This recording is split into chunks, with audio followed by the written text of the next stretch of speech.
Nobody warned you about this part.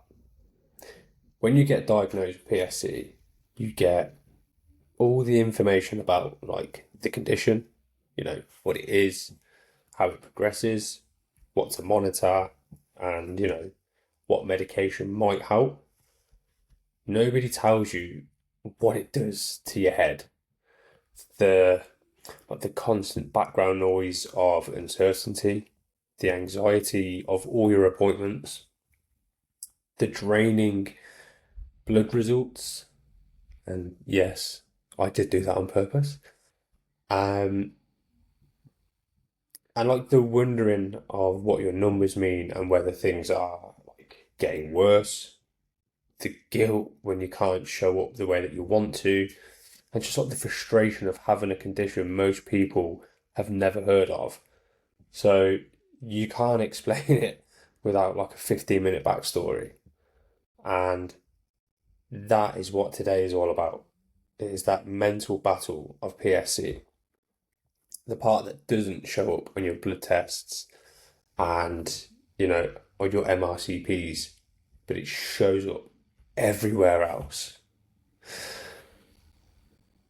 If you're new here, welcome.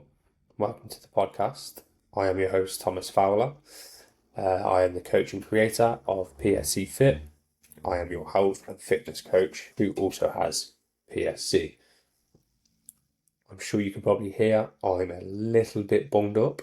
And for those of you that have followed me on socials at PSC Fit, you may have seen the occasional post that, well, on my story, that I've basically tried to get sympathy out of people because I've been having man flu.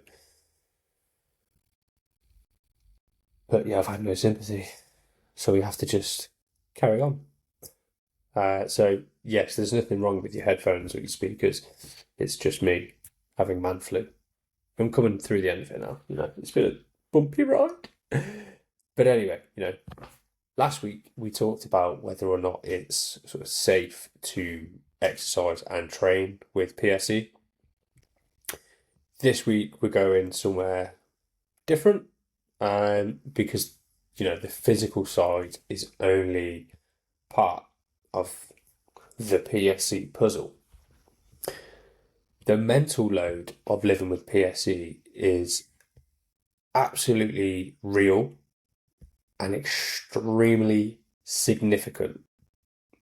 And in my experience, it is one of the most under-addressed parts of managing this condition. So let's address it.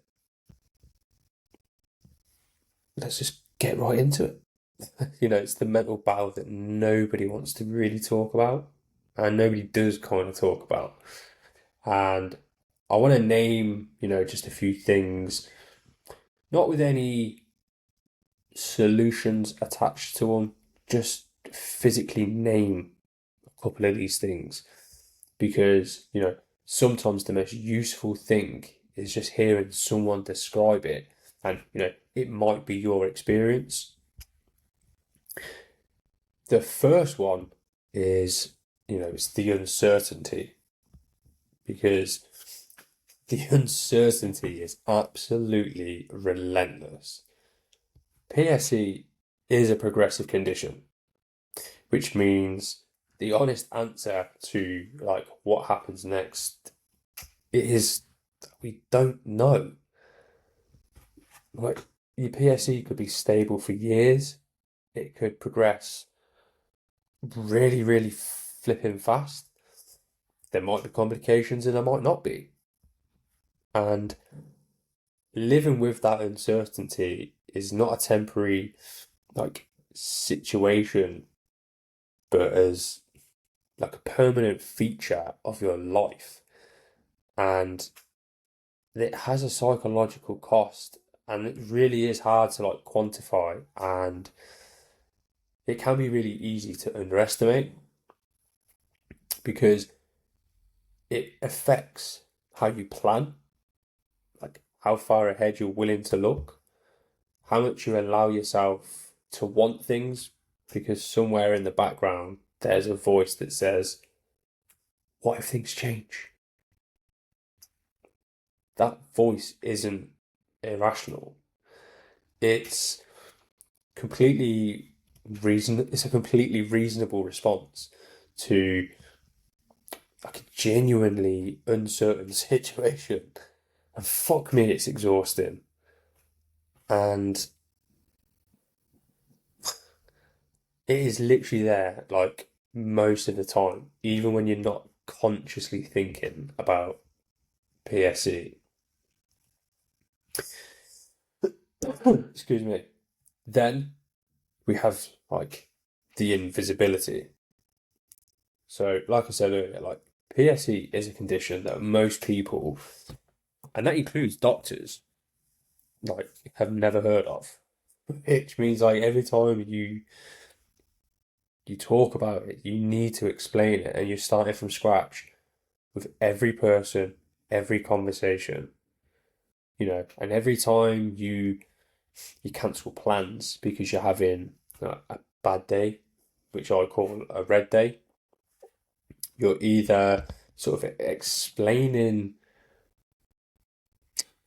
something really complicated to someone who just don't quite get it, or what happens on the other side of that is you say absolutely nothing and you just kind of carry it all on your own back because you think it's easier. And again, very much like the uncertainty, it's fucking exhausting. And because PSC doesn't really, well, it can, but it doesn't often show like on the exterior, like on your outside, because you can like look completely fine while feeling terrible. Like that invisibility, it cuts deep. Like you cut me deep, Shrek. You cut me real deep.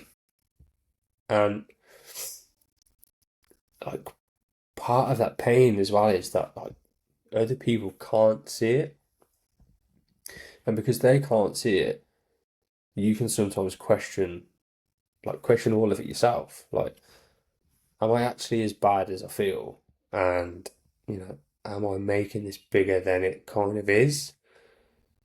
And then, like, the one that I think a lot of us have used on more than one occasion, like, should I just push through it all? And, like, the thing is, like, the real honest thing is, like, you're not making it bigger than it is. And if you push through, that has some severe consequences, which we will talk about in like future episodes. But like the self doubt that comes from an invisible condition, an invisible illness, is real, and it is genuinely worth naming and bringing to the table. Then guilt. Guilt enters the chat. PSC warriors carry a very specific kind of guilt, and it's worth understanding. So, like I said earlier, the guilt of cancelling plans, of being unreliable, even when like the unreliability just isn't your fault. It's the kind of like the guilt of not being the parent, the partner, the friend, the colleague, or just the version of yourself that you want to be. Then you kind of have like the guilt of not exercising when you know you should, or exercising maybe when you shouldn't have, eating something that might not be, let's say, overly liver friendly, and they're managing absolutely everything perfectly.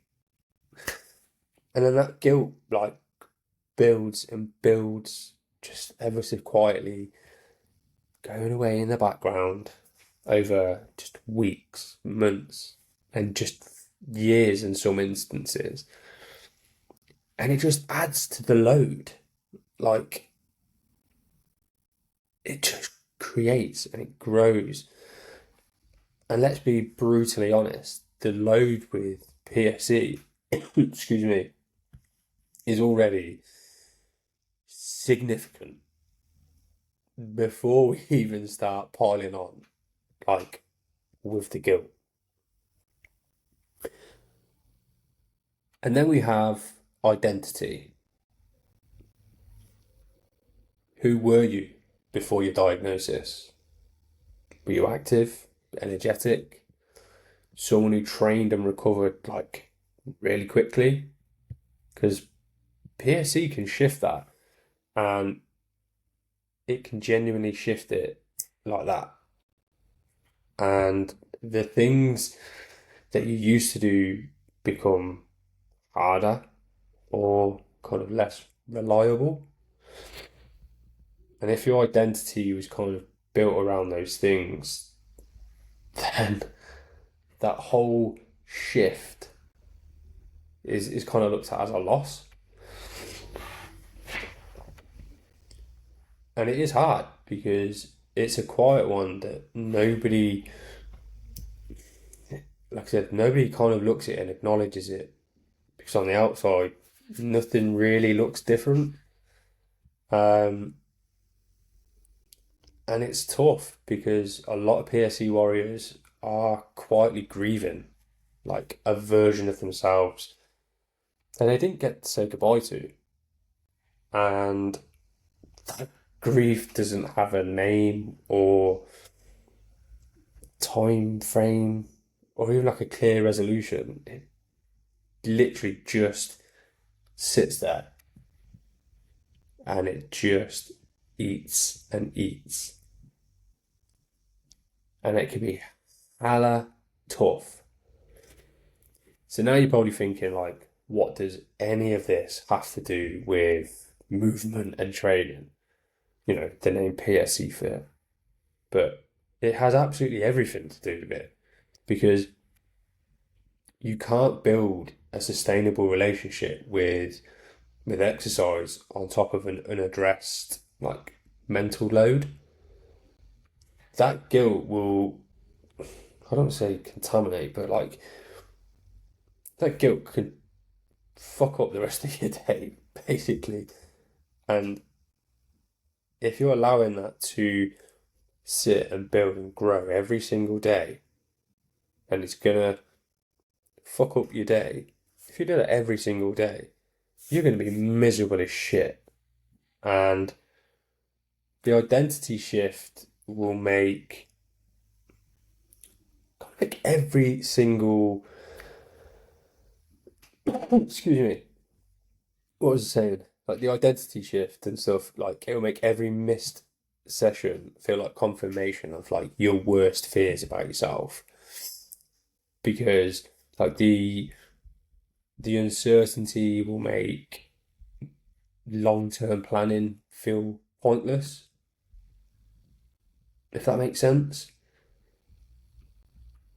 So that mental battle of PSE is 100% not separate from the physical work.